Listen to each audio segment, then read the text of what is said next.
দুদুমা হালিমা বলে মনে বড় ব্যথা নিয়ে মাথা হ্যাট করে তাদের কোনো কথার উত্তর না দিয়ে সুজা আমি আব্দুল্লাহ ঘর আমিনা ঘরে প্রবেশ করলাম।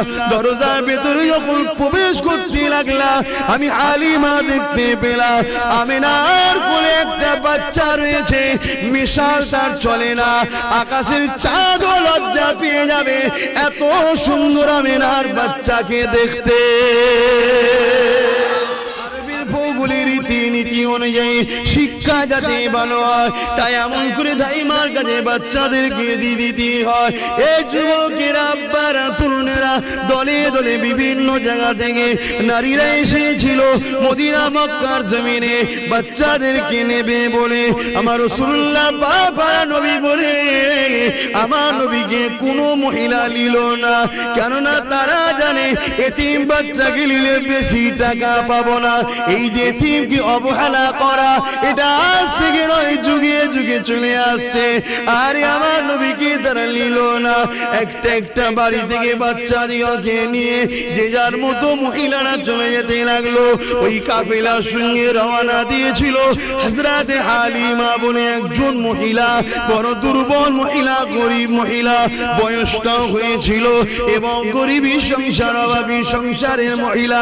তাই তিনি তিনার যে উটনিটাকে নিয়ে আসছিল ওই উটনিটা গরিবের উটনি বলে ভালো খেতে পারেনি, তাই দ্রুত হাঁটতে পারেনি, আস্তে আস্তে পিছনে চলে গিয়েছিল। বাকি কাফেলার সাথীরা আগে আগে এসে ধনী লোকদের ঘর থেকে একটা একটা করে যে যার মতো বাচ্চা নিয়ে অর্থ নিয়ে তারা রওনা দিতে লাগলো। যখন মক্কা দিয়ে বেরিয়ে যাবে হযরতে হালিমার সঙ্গে দেখা হয়ে যায়। হালিমাকে বলতে লেগেছে হালিমা রে, আর তুমি এমন করে হযরতে হালিমা দুদুমা হালিমাকে বলে আর তুমি মক্কাতে যেও না, কেন মক্কার সব বাচ্চা দিকে আমরা নিয়ে চলে এসেছি। হ্যাঁ একটা বাচ্চা আছে আব্দুল্লাহর ঘরে, যে আব্দুল্লাহ নাকি দুনিয়ায় নাই, এতিম বাচ্চা। ওই বাচ্চাকে তুমি নিলে সে এতিম, সে খরচ তার মা দিতে ঠিক মতো পারবে না। এমনি তুমি গরিব, আবার ওই বাচ্চাটাকে নিলে তোমার নিজেরই খাওয়া ঠিকভাবে হয় না, বাচ্চাটা যত্ন করতে পারবে না। আম্মা দুদুমা হালিমা বলে মনে বড় ব্যথা নিয়ে মাথা হ্যাট করে তাদের কোনো কথার উত্তর না দিয়ে সুজা আমি আব্দুল্লাহ ঘর আমিনা ঘরে প্রবেশ করলাম। দরজার ভেতরে যখন প্রবেশ করতে লাগলাম আমি হালিমা দেখতে পেলাম আমিনার কোলে একটা বাচ্চা রয়েছে, মিশাল তার চলে না, আকাশের চাঁদও লজ্জা পেয়ে যাবে এত সুন্দর আমিনার বাচ্চাকে দেখতে।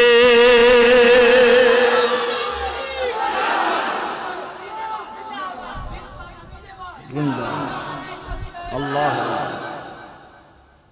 আমার রাসূলকে দেখে আকাশের চাঁদও নিজেকে ঢেকে নিতেন, এত সুন্দর আমার রাসূলকে দেখতে। চাঁদের খুঁত আছে, আমার রাসূলের কোনো খুঁত ছিল না। জোরে বলুন সুবহানাল্লাহ।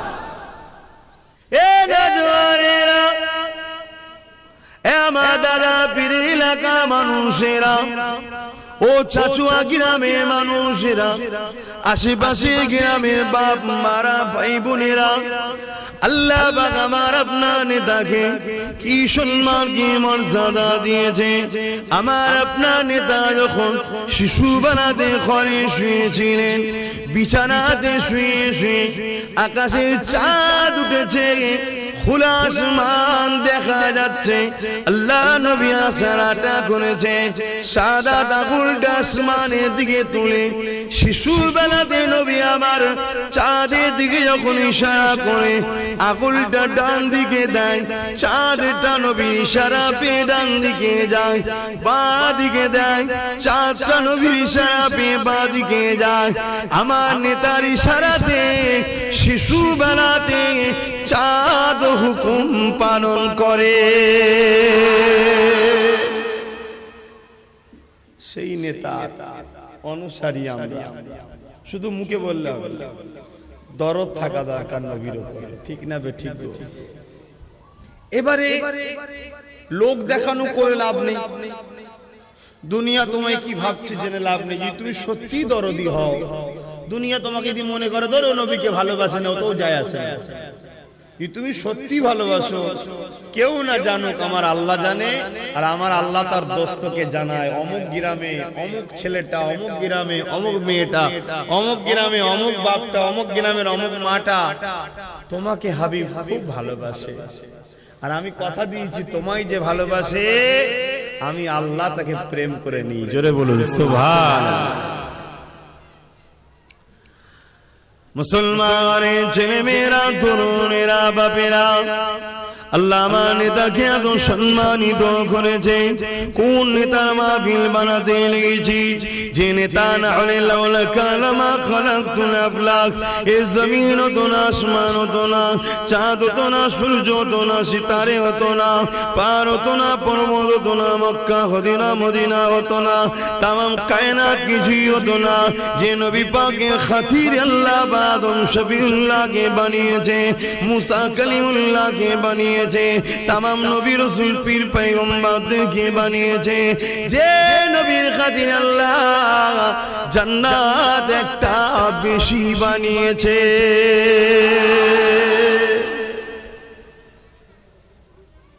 সেই নবীর আলোচনা শুনছি। এই যে আপনারা বসে বসে আমার নবীর কথা শুনবেন, আপনাদের কি লাভ?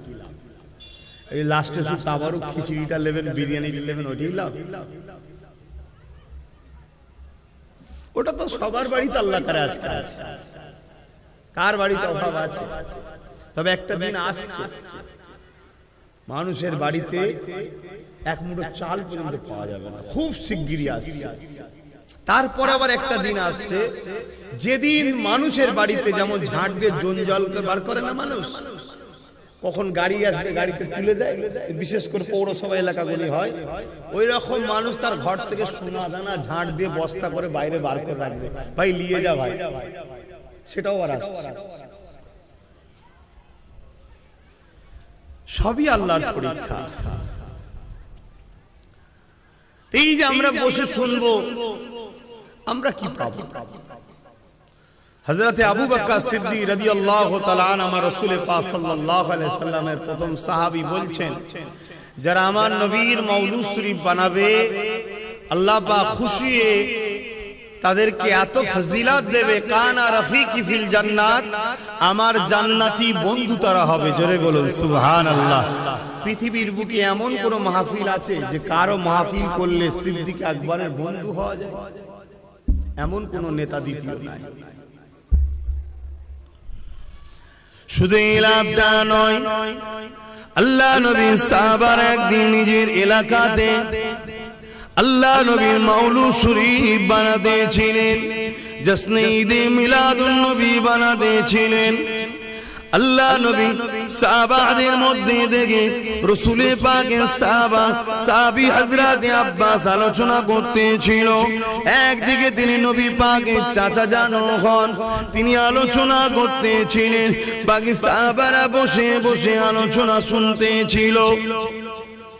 এই যুবকেরা আল্লাহ নবী চাচা জান আলোচনা করে, এ আমার সাবির উম্মাহ সাহাবারা আল্লাহ আমার নবীকে এত সম্মানিত করেছে। আম্মা আমিনা বলতে লেগেছে, আমি একটা খ্বাব দেখলাম, যে খ্বাবের মধ্যে দেখতে লাগলাম একটা নূর, একটা আলো, যে আলোটা শাম দেশের প্রাসাদ পর্যন্ত আলোকিত হয়ে গেছে। আল্লাহ নবী জানিয়ে দিলেন ওই আলোটা অন্য কেউ নয়, ওই আলোটা হলো, নূরটা হলো আমি মুহাম্মাদুর রাসূল। এ নজওয়ানেরা, আমারা বাপেরা, বোনেরা, বেটিরা, আল্লাহ নবী সাহাবার আলোচনা শুনে আর নবী পাকের সাহাবী আলোচনা করে।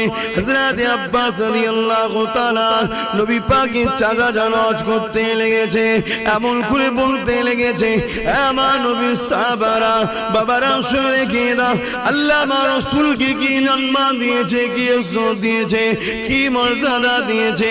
আমার রাসূল যখন আম্মা আমিনার গর্ভে ছিল, দুনিয়ার জমিনে আম্মা আমেনা রাসূল যখন গর্ভে ছিলেন আম্মা আমেনা একদিন খ্বব দেখতে লাগলেন আমার ঘরে একটা যুবক সন্তান প্রবেশ করেছে ওই খ্ববের মধ্যে আমি আমেনা আমার ঘুমটা ভেঙে যায় আমি চমকে যাই ঘুমটা ভেঙে গিয়ে চোখটা খুলে দেখি খ্ববে যে যুবকটাকে দেখেছিলাম ওই যুবকটা আমার ঘরে দাঁড়িয়ে আছে আমি আমেনা দেখে ঘাবড়ে গেলাম ওই যুবকটা আমাকে বলেছিল ও মা আমেনা ঘাবড়ে যাবেন না মা আমি দুনিয়ার কোনো পুরুষ নয় আমি হলাম আল্লাহ পাকের পাঠানো ফেরেশতা হযরতে জিবরাইল আলাইহিস সালাম এ আমেনা খুশি সংবাদ নিয়ে এসেছি আল্লাহ তোমার গর্ভে একটা সন্তান রেখেছে ওই সন্তানটা কে জানো আম্মা আমেনা বললেন জানি না হযরতে জিবরাইল বলেছিলেন এ আমেনা রে ঈসা রূহুল্লাহ যার জন্য দোয়া করেছিল মা মারিয়াম যার জন্য দোয়া করেছিল ইব্রাহিম খলিল কাবা তৈরি করে যার জন্য দোয়া করেছিল এ আমেনা ওটা অন্য কেউ নয় নবীদের নবী আল্লাহর দোস্ত তোমার গর্ভে রয়েছে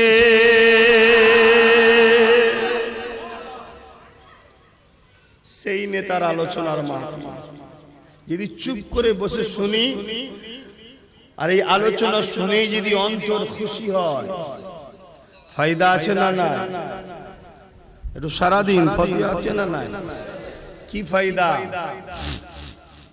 আজাবাতুল্লাহু শাফাআতি আমার নবী বলছে তারা আমার শাফাআত পাওয়াটা ওয়াজিব অবশ্যই শাফাআত পাবে জোরে বলুন সুবহানাল্লাহ কেন স্বাভাবিক এখানে তারা খুশি হবে যারা নবীকে প্রেম করে নবীর প্রেমিক মানে ঈমানদার ঈমানদার মানে তো জান্নাত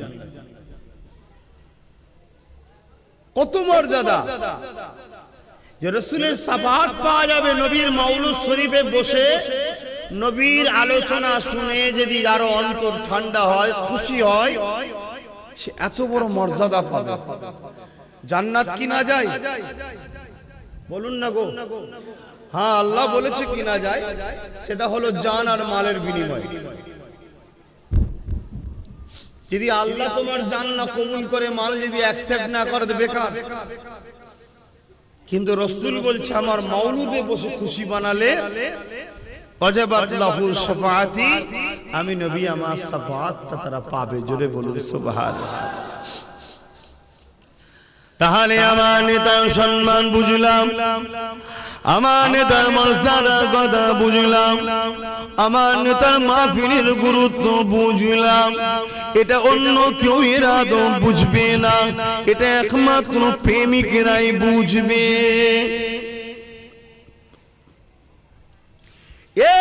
যুবকেরা আল্লাহ নবী দুনিয়ায় তাশরীফ এনেছিলেন 570 খ্রিস্টাব্দে বারী রবিউল আউয়ালে সোমবার শুভেচ্ছা থেকে সময় আজ থেকে কিছু কম বেশি 1450 বছর আগে ওই সময় পৃথিবীর জমিনে আসমান জমিন গাছপালা তরুলতা পশু পাখি তামাম মখলুকাত খুশি হয়েছিল কাবা বুঝেছিল আমি শিরক মুক্ত হব আমি মুক্তি পেয়ে যাব কাবা খুশি হয়েছিল মক্কার জমিন খুশি হয়েছিল আমি রহমতের নবীর কদম পাবো একমাত্র খুশি হয়েছিল শয়তান আর শয়তানের অনুসারীরা আজও দুনিয়া জমিনে কোন জায়গায় যদি আমার নবীর আমদের আলোচনা হয় আমার নবীর প্রশংসা তারিফ করা হয় আমার নবীর আগমনের আলোচনা হয় আজও দুনিয়া জমিনে এই মাসটা এলে এই তারিখটা এলে সবাই খুশি হয় আসমান জমিন খুশি হয় গাছপালা তরুলতা খুশি হয় আজকে দিনও শুধুমাত্র খুশি হয় না ইবলিস শয়তান আর তার চালারা না জানি আমার আপনার কারণ তোরটাতে ইবলিস দখল করে রেখেছে আমার জানা নাই আপনি নিজের অন্তরকে প্রশ্ন করে দেখুন আর যদি মাহফিলে আপনি খুশি না হন, আমার নবীর আলোচনায় যদি খুশি না হন, আমার নবীর আলোচনার মাহফিলে যদি আনন্দ না পান, মনে রেখে দেবেন আপনার অন্তরটা আস্তে আস্তে ইবলিসের কবজায় চলে গেছে। এই জায়গা থেকে আপনাকে ফিরে আসার রাস্তা আছে। ওই রাস্তাটা হলো উযকুরুল্লাহ যিকরান কাসীরা, আল্লাহ নামে বেশি বেশি করে জিকির করে অন্তরে ধাক্কা দিতে হবে। আল্লাহ আল্লাহ আল্লাহ আল্লাহ আল্লাহ আল্লাহ আল্লাহ, এইভাবে আল্লাহর পবিত্র জাত নামকে ডেকে ডেকে অন্তরকে পবিত্র করতে হবে। কেননা পৃথিবীর একটা মানুষ জান্নাত যেতে পারবে না যদি তার অন্তরে রসুলকে রসুল চিনে, জানের থেকে বেশি ভালোবেসে আদব করে যদি মেনে না নেয়, সে কোনোদিন আল্লাহ পাকের জান্নাতে যেতে পারবে না। কেননা জান্নাতে সে যাবে যে আমার আল্লাহর দোস্তকে ভালোবাসবে।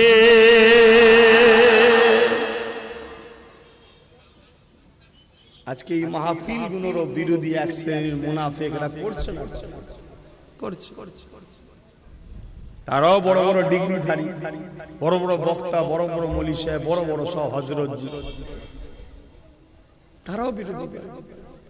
কিন্তু আবার এক শ্রেণীর মানুষ বাধা হলে যত যাই হোক, ঝড় ঝাপটা তুফান, অর্থের অভাব যাই হোক, এই মাহফিল কিন্তু তারা প্রতি বছর চালিয়েই যাচ্ছে। হযরতে শাহ ওলিউল্লাহ মুহাদ্দিস দেহলভী রহমাতুল্লাহ আলাইহি, যিনার দিল্লিতে মাজার আছে, ফুরফুরা ও দেওবন্দি উভয়ের আকাবেরের মাথায় যিনি রয়েছেন, আমাদের উভয়ের মাতার আকাবের পীর সাহেব ইমাম, যিনি এশিয়া মহাদেশে এই ভারতবর্ষে সর্বপ্রথম হাদিস এনেছিলেন, ওই পরিবার। তো উনি প্রতি বছর রসুলের মিলাদ করতেন। এক বছর খুব অভাব দেখা দিয়েছে, তো এই ছুলা করেছে, ছুলা সবাইকে দিচ্ছে একটা একটা করে ছুলা, এত অভাব, লাস্টে একটাই বেঁচেছে। হুজুর খাবেন বলে আল্লাহ রসুল তাশরীফ এনেছেন হুজুরের হুজরা মোবারকে, জোরে বলেন সুবহানাল্লাহ। আল্লাহ নবী তার ভালোবাসার মানুষকে বড় আদর করে বলছে, বাবা মুহাদ্দিস তুমি একা খাবে। এটা হচ্ছে আদর, এটা ভালোবাসা। রসুলের কোন জিনিস প্রয়োজন না, আল্লাহ থেকে অনেক সদগাই আমরা পাই, ঠিক না বেটি? তাহলে কতটা আপন মনে করে, রক্তের সম্পর্ক কাফন পর্যন্ত, আর ইমানের সম্পর্ক জান্নাতের ভেতর পর্যন্ত, জোরে বলুন সুবহানাল্লাহ। ইমানের সম্পর্ক ঠিক করো। আর ইমানের আমার আপনার বীজখানে দাঁড়িয়ে থাকবে মাত্র একজন, তিনি হলেন মুহাম্মদুর রাসূল, জোরে বলুন সুবহানাল্লাহ। যদি বলেন আল্লাহকে বাদ দিলেন কারণ, নাউযুবিল্লাহ, ভুল বুঝবেন না, ওনাকে রাখলেই সব পেয়ে যাবে, আর ওনাকে বাদ দিলে সব অন্ধকার। ওনাকে রেখেছিল বলেই তো আবু বকর সিদ্দিক হয়ে গেল, ওনাকে রেখেছিল বলেই তো ওমর ফারুক হয়ে গেল, ওনাকে রেখেছিল বলে তো উসমান গনি হয়ে গেল, ওনাকে রেখেছিল বলে হযরতে আলী মাওলা আলী হয়ে গেল, জোরে বলুন সুবহানাল্লাহ। সব ওনার প্রেম। কেন আল্লাহ বলে দিয়েছে, বান্দা কুল ইন কুনতুম তুহিব্বুনাল্লাহ, তোমরা যারা বলো আল্লাহকে ভালোবাসি, একটা পরীক্ষা দাও। কি পরীক্ষা? ফাত্তাবিউনি, আগে আমার রাসূলকে ধরো। ধরতে গেলে প্রেম লাগে বাপ, না প্রেম থাকলে ধরা যায় না। এই যে আপনারা এসেছেন, প্রেম ছিল বলেই এসেছেন, নাই ধরে আসতেন নাই। ঠিক খাবার সময় যদি খাবার যদি ব্যাপার থাকতো, শুধু খাবার সময় চললেই তুমি ঠিক, এটা প্রেমে এসেছে। এই প্রেম থাকলে অনেক কিছু হয়। তাহলে আজকে যদি আমাকে প্রেম যদি হয়, কিন্তু আমি সামান্য মানুষ, তাহলে আমার রসুলের ক্ষেত্রে যারা রসুলকে প্রেম করেছে তাদের প্রেমটা কেমন প্রেম? সে প্রেমের তুলনা চলে? হ্যাঁ, শুধু একটা কথা বলি, আল্লাহ নবীর একজন প্রেমিকের কথা বলি, নাম তিনার হযরতে সুমাইয়া। আজকে অন্য বিষয়ে কথা বলা দরকার, তারপরটা বলছি। প্রেমিক একটা। এই যুবকেরা, পৃথিবীতে নারীরা নবী হয় না ঠিকই কথা, কিন্তু নারী ছাড়া পৃথিবীতে নবী আসেন আদম আলাইহিস সালাম স্পেশাল, তার বাদ দিয়ে সমস্ত নবীদের মা হয়েছে নারীরা। বাপ ছাড়া ঈসা আলাইহিস সালাম এসেছে, কিন্তু মা ছাড়া না, তাই তো নাকি?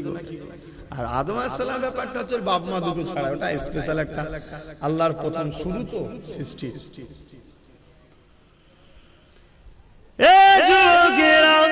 ইসলামের ইতিহাসে আমার নবীর বহুত প্রেমিক রয়েছে, আমার নবীকে অনেক ভালোবেসেছে, কিন্তু আমার নবীর প্রেমে ইসলামের ইতিহাসে সর্বপ্রথম যিনি জান দিয়েছে উনি কোন পুরুষ নয়, উনি হলো নারী, যিনার নাম হলো আম্মা জান হযরতে সুমাইয়া। আম্মা সুমাইয়ার অপরাধ কি ছিল? আম্মা সুমাইয়ার অপরাধ একটাই হলো, আবু জেহেলের দল ছেড়ে দিয়ে আমার রাসূলুল্লাহ দলে চলে গিয়েছিল। এই জন্য আবু জেহেল বলেছিল, সুমাইয়া রে, মুহাম্মদকে ছেড়ে দাও না, তোমাকে অনেক জুলুম করা হবে। আম্মা সুমাইয়া বলেছিল, যত জুলুম করো না কেন, আমি মুহাম্মদ রাসূলকে ছাড়বো না, আমি আমার আল্লাহকে ছাড়বো না। এই ঈমানদারেরা, ঈমান কাকে বলে বোঝার চেষ্টা করে। ঈমান শুধু মুখে বললে হয় না, মুহাব্বত করি।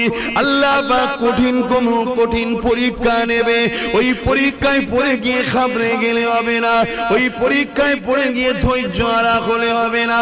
আম্মা সুমাইয়া দেখিয়ে দিল বিশ্বের মানুষকে ঈমান কাকে বলে, ঈমানদাররা কেমন হয়। আর আমার আল্লাহ দেখিয়ে দিল, এ সুমাইয়া রে,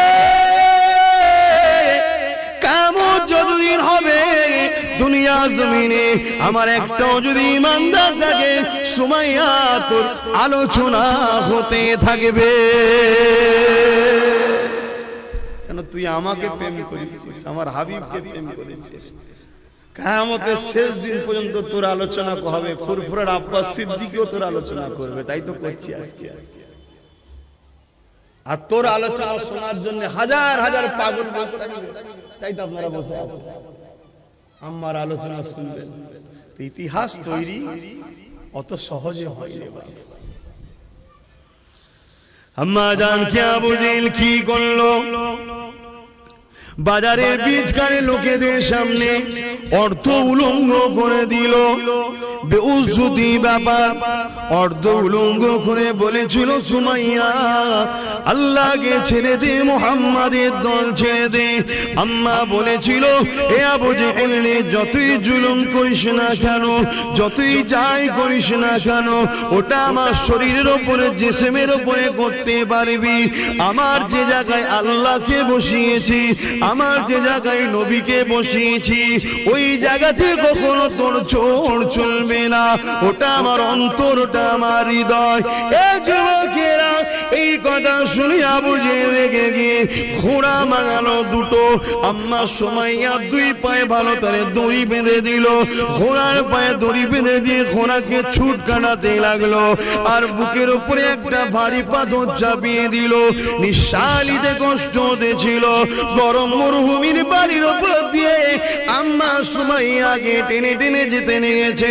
ভেবে দেখুন তো দেখি, চোখটা বন্ধ করে ভেবে দেখো, যদি আপনাকে বালির উপর দিয়ে টেনে নিয়ে যাওয়া হয়, যে গরম বালিতে মানুষ পা দিতে পারে না, ওই গরম বালিতে আম্মাকে চিৎ করে শুইয়ে দিয়ে টেনে টেনে টেনে টেনে নিয়ে যেতে লেগেছে। ঘোড়া ছুটতে লেগেছে, বুকে আবার ভারী পাথর, দম নিতে অসুবিধা হচ্ছে, পিঠের কোমরের চামড়া গুলো ছিলে ছিলে ছিলে ছিলে ছিলে ছিলে আম্মার ঘাড়ের কাছে জড়ো হয়ে গেছে। তথাপি আম্মার জবান থেকে আল্লাহ আল্লাহ নবীর নাম মুছতে পারেনি।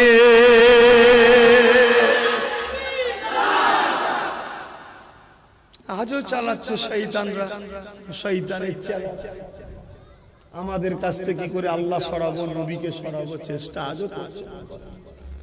বিশেষ করে আমার মা বোন চেষ্টা করছে, সব ষড়যন্ত্র চলছে। এইবারে বাপ যে প্রেম করে সে কখনো ছাড়বে না, কেন যে প্রেম করছে প্রেমের মজা বুঝেছে তো। সে খেতে পেলেও আল্লাহ বলবে, না খেতে পেলেও আল্লাহর বলবে। সে বিমারে থাকলেও আল্লাহ বলবে, সুস্থ থাকলেও আল্লাহ বলবে, অভাবে থাকলেও আল্লাহ বলবে, অভাব মিটে গেলেও আল্লাহ বলবে। হযরতে নবী আইয়ুব আলাইহিস সালাম মনে আছে 14 থেকে 18 বছর বিমারে ছিল। কেন? শয়তান বলেছিল আল্লাহ আইয়ুব নবীকে তুমি এত দিয়েছো তাই তোমায় ভালোবাসে। তো এই পরীক্ষা শুরু হলো, গায়ে এমন ঘা হলো, গন্ধ চোটে গোস্ত পচে যাচ্ছে, পোকা ধরে গেছে। বলুন তো ভাই, জ্যান্ত মানুষ যদি পোকা খায় সারা গায়ে কি যন্ত্রণা বলুন, ভাবা যায় কত যন্ত্রণা। এত কষ্ট, 18 বছর ধরে ঘা নিয়ে পড়ে আছে, গন্ধ চোটে নিজের ছেলে বউ বাচ্চা গ্রামবাসী সব ছেড়ে দিয়ে পালিয়ে, শুধু একটা স্ত্রী ছাড়ে। সবই আমরা জানি। তথাপিও কি তিনি আল্লাহর উপরে নারাজ হয়েছিলেন? লাস্টে যখন জবানে পোকা ধরবে তখন তিনি একটাই কথা বললেন, আল্লাহ আপনি যাতে রাজি আমি তাতে রাজি, তবে এই জবানে আপনাকে ডাকি, আপনি বড়ই রহমান, আপনি বড়ই মেহেরবান। আমার আল্লাহ খুশি হয়ে গেলেন। যাও ফেরেশতা ওর বিমার, ওর যা কিছু সব কেড়ে লিয়া হয়েছিল সব ফিরিয়ে দাও। আবার জোরে বলুন সুবহানাল্লাহ। একটা টাইম থাকে, একটা লিমিট থাকে, সেই দিন পর্যন্ত আল্লাহ আপনাকে পরীক্ষা করে। এবার যাকে যত বেশি ভালোবাসে তাকে তত কড়া পরীক্ষা নেবে। সেই পরীক্ষায় আমাদের ঘরে ধৈর্য ধরে পার হতে হবে। কিছু খারাপ ভাববে না, বুঝার জন্য বলছি। যে যাকে ভালোবাসে সে যদি তাকে ডাকে, গভীর রাত্রিরে বিশাল বাজ পড়ছে, পানি পড়ছে, আপনার ভালোবাসার মানুষ যদি আপনাকে ডাকে যে আসুন, তুমি আসো, তোমার সঙ্গে আমার কথা আছে, তোমাকে আমার দেখতে ইচ্ছা করছে, এত বাজ এত পানি, মনে থাকে তো সব ছুটবে, তাই তো নাকি? দুনিয়ার যদি আমরা সৃষ্টি হয়ে সৃষ্টিকে এত ভালোবাসতে পারি, বাজ পানি ঝড় তুফান আমাদেরকে আটকাতে পারে না। আল্লাহকে যখন প্রেম করি তাহলে দুনিয়ার লোভ লালসা আমাদেরকে আটকায় কি করে? তো নিশ্চয়ই প্রেম হচ্ছে না। যদি প্রকৃত প্রেম হতো পৃথিবীর কোন শক্তি আমাদেরকে আটকাতে পারবে না। কেন? আগে তো পারেনি, ইতিহাস বলছে পারেনি। আল্লাহ নবী যখন দুনিয়া জমিনে আসলেন, নবী আমার আস্তে আস্তে বড় হলেন। যে কাজ নিয়ে নবী আমার এসেছিলেন ওই মেসেজটা নবী পৌঁছাতে লাগলো। কাবা শরীফের পাশে দাঁড়িয়ে গেল, নবী আমার দাঁড়িয়ে গিয়ে বলতে লাগলো, লা ইলাহা ইল্লাল্লাহ আনা মুহাম্মাদুর রাসূলুল্লাহ। যারাই নবীকে ভালোবাসতো, যারাই মুহাম্মদকে আলামিন বলেছিল, যারাই আমার নবীকে বলতো খুব ভালো ছেলে, যারা আমার নবীর প্রশংসা করতো, যারা আমার নবীর সঙ্গে নিজের বাচ্চাদেরকে খেলতে বানাতো, নবী না হলে তাদের বাচ্চারা যাবে না, সব সময় আমার নবীকে যারা খুঁজতো, কিন্তু নবী যখন 40 বছর বয়সে বলল লা ইলাহা ইল্লাল্লাহ আনা মুহাম্মাদুর রাসূলুল্লাহ, এ বিশ্বের মানুষেরা তোমাদের হাতে তৈরি করা 360টা, এরা তোমার ইলাহ নয়, এরা তোমাদের মাবুদ নয়, এরা তোমাদের প্রভু নয়, এরা তোমাদের খালেক নয়, এটা তোমাদের কাল্পনিক বানানো। কেন? প্রভুকে কেউ দেখেনি, প্রভুর কোনো ফটো নেই, মূর্তি নেই, প্রভুর কোনো ছবি নেই, প্রভুকে কেউ দেখেনি। প্রভু আমাকে পাঠিয়েছে শতশেষ নবী রাসূল করে। এর আগে ঈসা নবীকে পাঠিয়েছে, মুসাকে পাঠিয়েছে, ইব্রাহিম নবীকে পাঠিয়েছে, ইসহাক নবীকে পাঠিয়েছে, ইসমাইল নবীকে পাঠিয়েছে, ইউসুফ নবীকে পাঠিয়েছে। এইভাবে যুগে যুগে যুগে যুগে তোমরা যখন প্রভু রাস্তা ভুলে গিয়ে অন্যায়ের দাসত্ব শুরু করো, শয়তানের তাবেদারি তৈরি করো, তখনই প্রভু তার পক্ষ থেকে নবী রাসূল পয়গম্বর পাঠায়। আমি হলাম সে আখিরি জামানার নবী, আনা মুহাম্মাদুর রাসূলুল্লাহ। আমাকে মেনে নাও তোমরা। যারা আমার নবীর প্রশংসা করেছিল, যারা আমার নবীকে আলামিন বলেছিল, চিরসত্যবাদী বলেছিল, তারাই মুখ ফিরিয়ে নিয়ে চলে গেল, কেননা তাদের স্বার্থে আঘাত করলো। আজও আছে, আজও আছে যারাই আপনাদের পারলে হুড়োহুড়ি করবে, যারাই আপনাদের পারলে কত শাবাশি দেবে, যখনই দেখবেন স্বার্থে আঘাত করবে তারাই তখন ফসতে নেবে। আজও আছে। আল্লাহ রাসূল দ্বিতীয় দিন আবার গেলেন, আবার লোককে ডাকলো। শুনছেন তো বাপ ভাইরা, অনেক কষ্ট করে পৃথিবীতে ইসলাম প্রচার হয়েছে, মুড়ি পেঁয়াজি খেয়ে নো, কথা বুঝে আসছে, অনেক কষ্ট। আল্লাহ নবী শেষবেলার একটা কথা বলি শোনেন, কতটা কষ্ট করেছে আল্লাহ নবী। দুনিয়া জমিনে এসে তো বাপকে হারিয়ে ফেলেছিল। যখন নবী আমার মায়ের গর্ভে ছিলেন, আব্বা আব্দুল্লাহ ইন্তেকাল হয়ে গিয়েছিল। দুনিয়ায় ভূমিষ্ঠ হয়ে নবী কখনো আব্বা বলে ডাকতে পারেনি। ছেলেরা, যুবকেরা, আমার আম্মা বোনেরা, আরে আমার নবীকে আল্লাহ পরীক্ষা নিয়েছে, তোমাকে আমাকে নেবে না, হতে পারেনি। সবর করো, ধৈর্য ধরো, দুদিনের ময়া জালে জড়িয়ে আখিরাতকে ভুলে যেও না গো, সবই আল্লাহ পাকের পরীক্ষা। আবার নবী পাক যখন দুনিয়া গমন করলে, আরবের ভৌগোলিক রীতিনীতি অনুযায়ী শিক্ষা যাতে ভালো হয়, তাই এমন করে দাইমার কাছে বাচ্চাদেরকে দিতে হয়। এই যুবকেরা, আব্বারা, তরুণেরা দলে দলে বিভিন্ন জায়গা থেকে নারীরা এসেছিল মদিনা মক্কার জমিনে বাচ্চাদেরকে নেবে বলে। আমার রাসূলুল্লাহ বাবা নবী বলে, আমার নবীকে কোনো মহিলা নিল না, কেননা তারা জানে এতিম বাচ্চাকে নিলে বেশি টাকা পাবো না। এই যে এতিমকে অবহেলা করা, এটা আজ থেকে নয়, যুগে যুগে চলে আসছে। আরে আমার নবীকে তারা নিল না। একটা একটা বাড়ি থেকে বাচ্চা দিকে নিয়ে যে যার মতো মহিলারা চলে যেতে লাগলো। ওই কাফেলার সঙ্গে রওনা দিয়েছিল হযরতে হালিমা বলে একজন মহিলা, বড় দুর্বল মহিলা, গরিব মহিলা, বয়সটাও হয়েছিল এবং গরিবী সংসার, অভাবী সংসারের মহিলা। তাই তিনি তিনার যে উটনিটাকে নিয়ে আসছিল, ওই উটনিটা গরিবের উটনি বলে ভালো খেতে পারেনি, তাই দ্রুত হাঁটতে পারেনি, আস্তে আস্তে পিছনে চলে গিয়েছিল। বাকি কাফেলার সাথীরা আগে আগে এসে ধনী লোকদের ঘর থেকে একটা একটা করে যে যার মতো বাচ্চা নিয়ে, অর্থ নিয়ে তারা রওনা দিতে লাগলো। যখন মক্কা দিয়ে বেরিয়ে যাবে, হযরত হালিমার সঙ্গে দেখা হয়ে যায়। হালিমাকে বলতে লেগেছে, হালিমা রে, আর তুমি এমন করে, হযরত হালিমা দুদুমা হালিমাকে বলে, আর তুমি মক্কাতে যেও না, কেন মক্কা সব বাচ্চা দিওকে আমরা নিয়ে চলে এসেছি। হ্যাঁ, একটা বাচ্চা আছে আব্দুল্লাহর ঘরে, যে আব্দুল্লাহ নাকি দুনিয়ায় নাই, এতিম বাচ্চা। ওই বাচ্চাকে তুমি নিলে, সে এতিম, সে খরচ তার মা দিতে ঠিক মতো পারবে না। এমনি তুমি গরিব, আবার ওই বাচ্চাটাকে নিলে তোমার নিজেরই খাওয়া ঠিকভাবে হয় না, বাচ্চাটা যত্ন করতে পারবে না। আম্মা দুদুমা হালিমা বলে, মনে বড় ব্যথা নিয়ে মাথা হ্যাট করে তাদের কোনো কথার উত্তর না দিয়ে সুজা আমি আব্দুল্লাহ ঘর, আমিনা ঘরে প্রবেশ করলাম। দরজার ভেতরে যখন প্রবেশ করতে লাগলাম, আমি হালিমা দেখতে পেলাম আমিনার কোলে একটা বাচ্চা রয়েছে।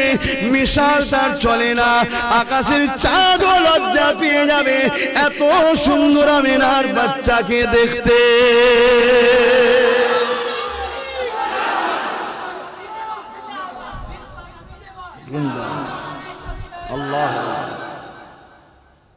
আমার রাসূলকে দেখে আকাশের চাঁদও নিজেকে ঢেকে নিতেন, এত সুন্দর আমার রাসূলকে দেখতে। চাঁদের খুঁত আছে, আমার রাসূলের কোনো খুঁত ছিল না। জোরে বলুন সুবহানাল্লাহ। কি গো, বলা যাবে তো নাকি? কেন এখন বাবা কথা বলা যাচ্ছে না? তাম্মা আমিনা হুজুরের কোলে আমার রাসূল রয়েছে। রাসূল তারা আম্মার মুখের দিকে তাকিয়ে আছে। দুদুমা হালিমা ঘরে ঢুকেছে।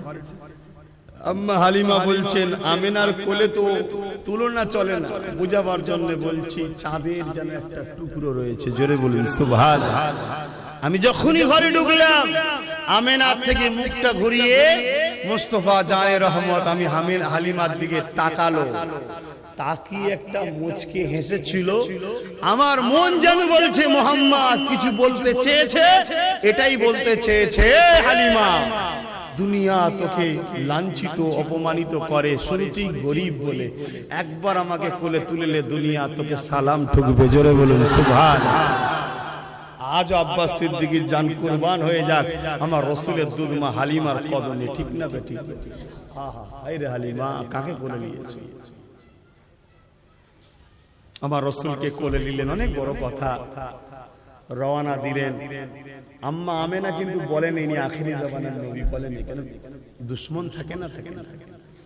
পৃথিবীতে একদল ধার্মিক থাকে, আর একদল আবার ধর্ম ব্যবসায়ী থাকে। ধার্মিক যে কোনো ধর্মেরই হোক, সে অন্য ধর্মকে কখনো আঘাত দেয় না। কেন? সে ধার্মিক। কেন? সে তার ধর্মকে ভালোবাসে। সে জানে ইট মারলে পাটকেল আসবে। কিন্তু ধর্ম ব্যবসায়ী যারা, তারা সর্বসময় কিন্তু একে অপরের ধর্মকে আঘাত দেয়।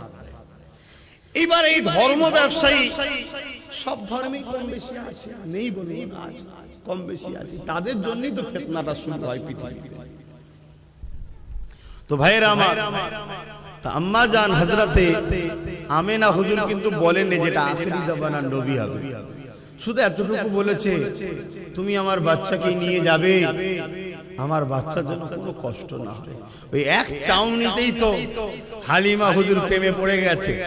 তাই বলেছে, আমেনা তুমি নিশ্চিন্তায় থাকো, আমি আমার জান দিয়ে দেবো, তোমার বাচ্চার জন্য কোনো ক্ষতি হতে দেবো না। জোরে বলুন সুবহানাল্লাহ।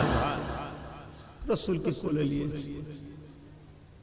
কোলে লিবার পর শরীরে একটা আলাদা এনার্জি হচ্ছে।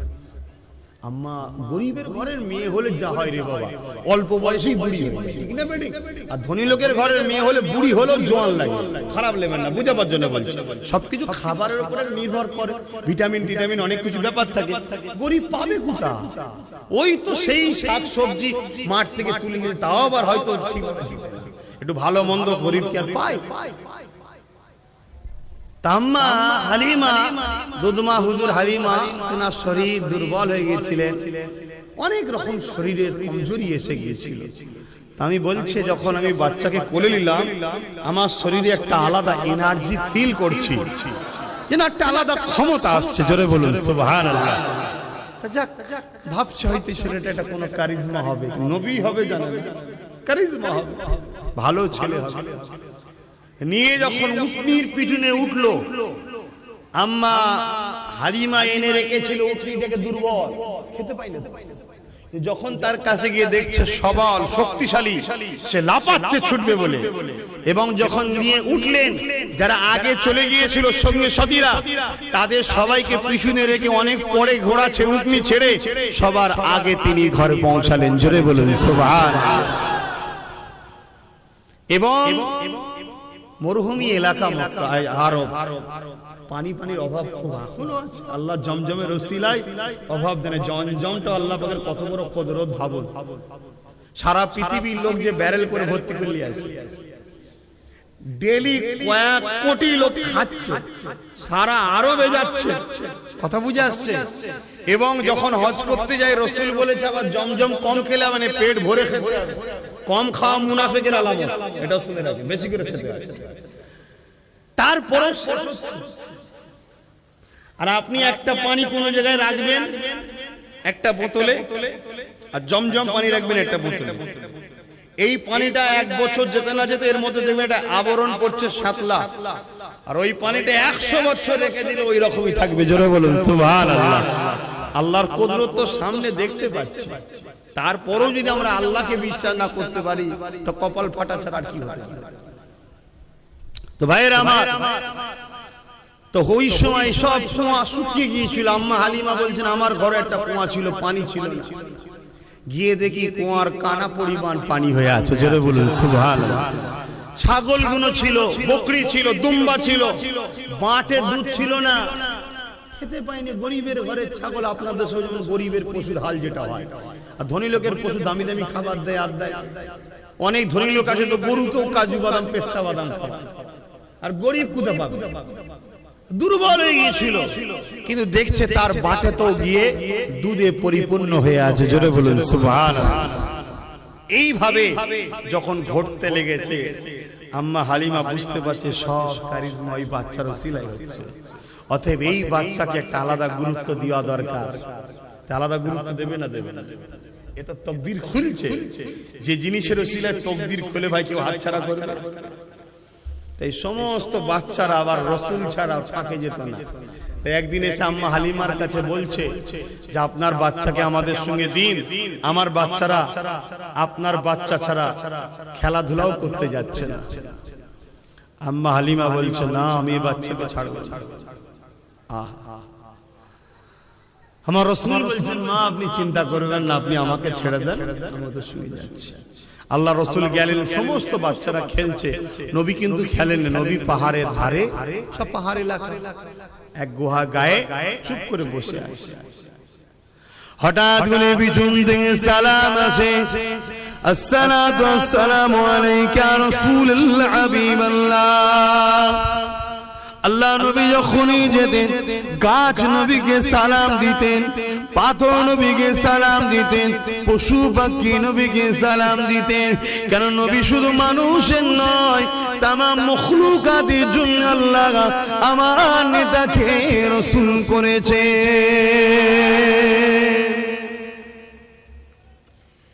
এ নবী পাকের উম্মতিরা শুধু প্রেম করি নবী মানি বললে হবে না, আমার রাসূলুল্লাহর আদর্শে জীবন করতে হবে। দুনিয়ার কাউকে ফলো করলে হবে না, আমার রাসূল যা করেছে তাই করতে হবে।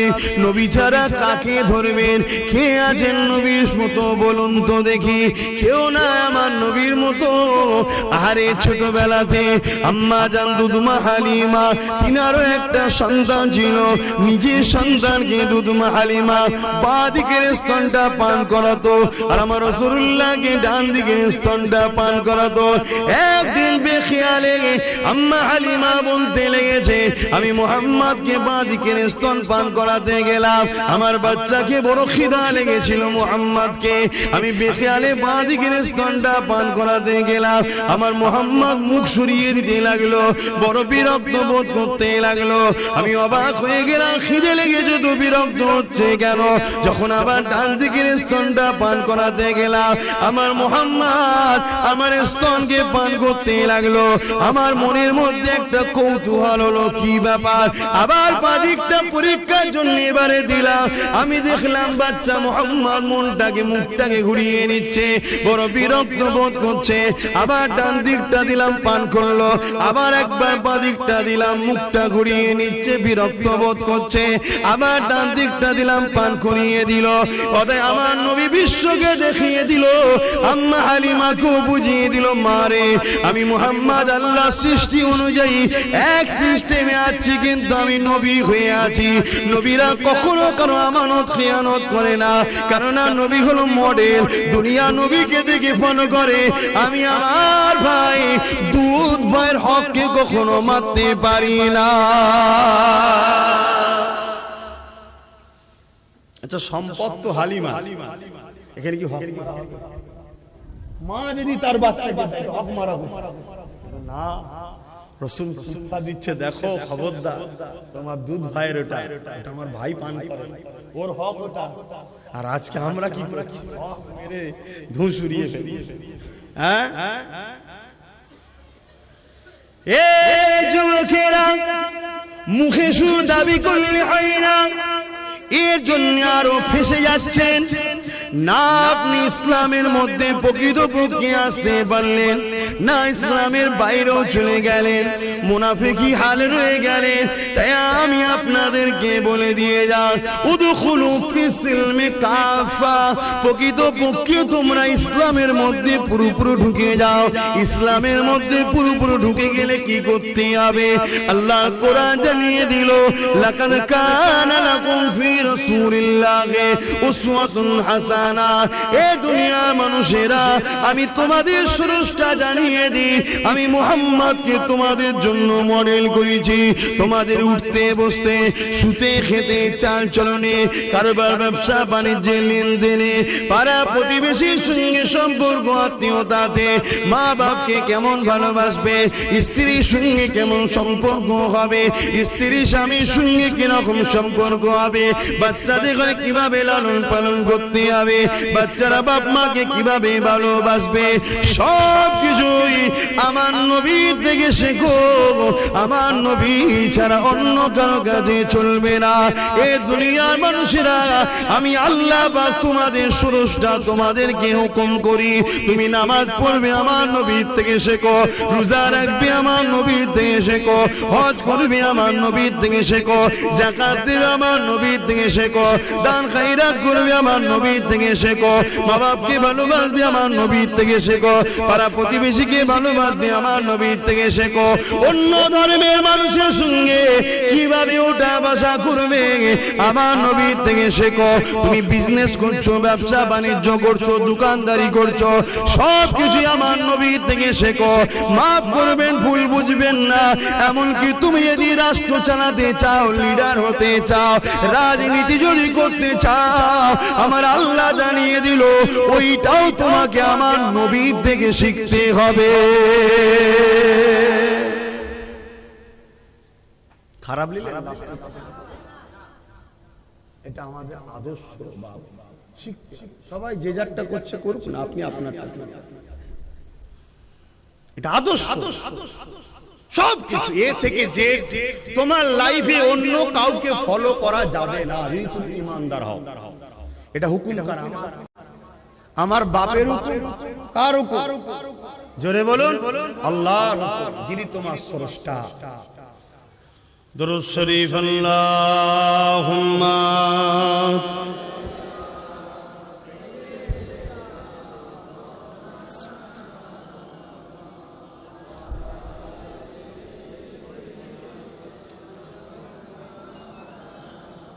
जहाँ रोज़ाए पाके खैरुल वरा है, ओ जन्नत नहीं है तो फिर और क्या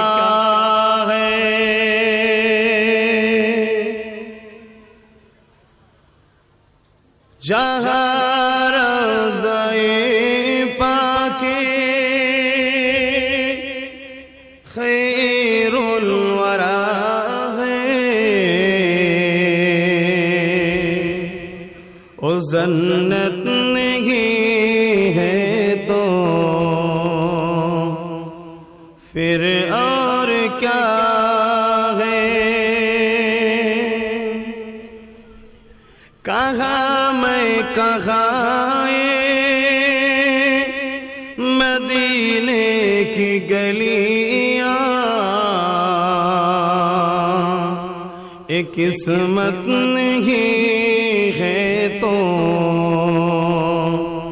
फिर और क्या है। अल्लाहुम्मा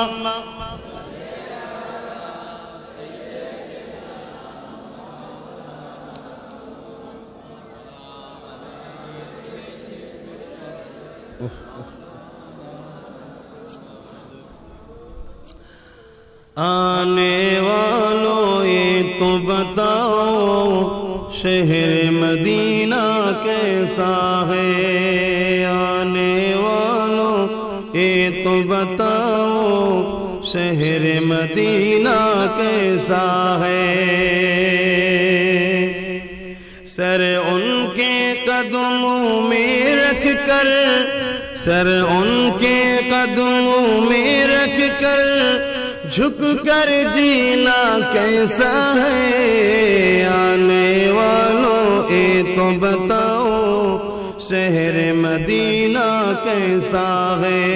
अल्लाहुम्मा सल्ली अला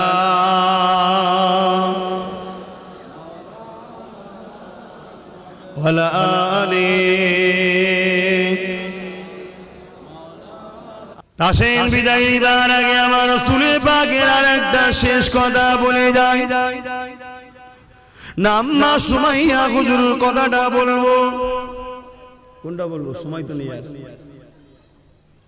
এ যুবকেরা, কেউ যদি আমাকে ভুল বোঝেন, আমার কিছুই করার না, তবে মনে রেখে দেবেন, উঠতে নবীকে ফলো করুন, বসতে নবীকে ফলো করুন, খেতে নবীকে ফলো করুন, শুতে নবীকে ফলো করুন, নামাজে নবীকে ফলো করুন, রোজাতে নবীকে ফলো করুন, হজে নবীকে ফলো করুন, যাকাতে নবীকে ফলো করুন, ব্যবসায়ী নবীকে ফলো করুন, মা বাপের সেবাই নবীকে ফলো করুন, কন্যাকে মানুষ করে নবীকে ফলো করুন, সন্তান মানুষ করে নবীকে ফলো করুন, সংসার জীবনে নবীকে ফলো করুন।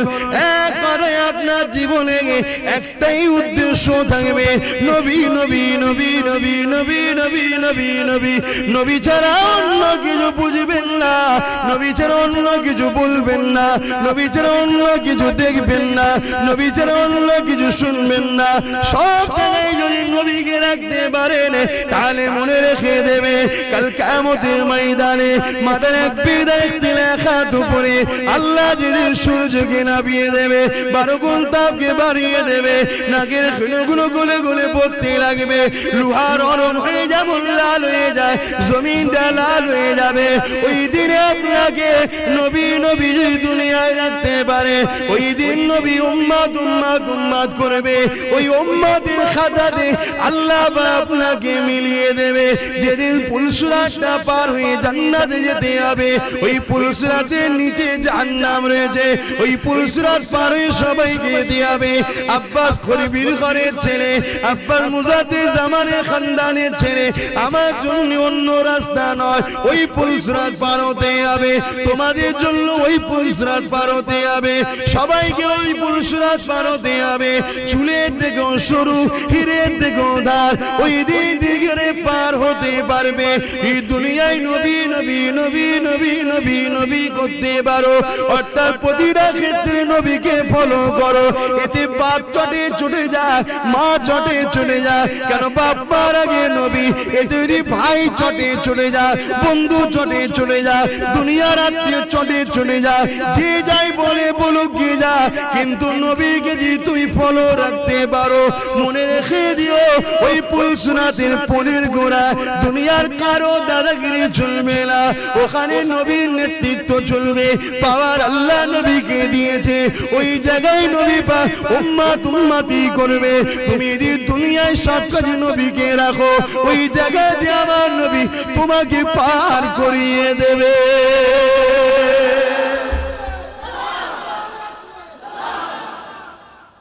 বাকিটা আপনাদের ইচ্ছা, প্রত্যেকের স্বাধীন আছে, কে কি করবে, কি কিভাবে চলবে, কি কি কথা বলবে, সব স্বাধীনতা আছে।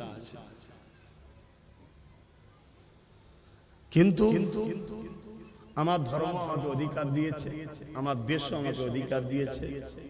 আপনাদেরকে বুঝালাম আমার ইসলাম ধর্মের নীতি আদর্শের কথা। এটা ধর্মীয় মাহফিল, আপনারা মানবেন কি না মানবেন সবটাই আপনাদের ব্যাপার। আল্লাহ আমাদের সকলকে তৌফিক দেন বুঝার মানার। বলুন আল্লাহুম্মা আমিন।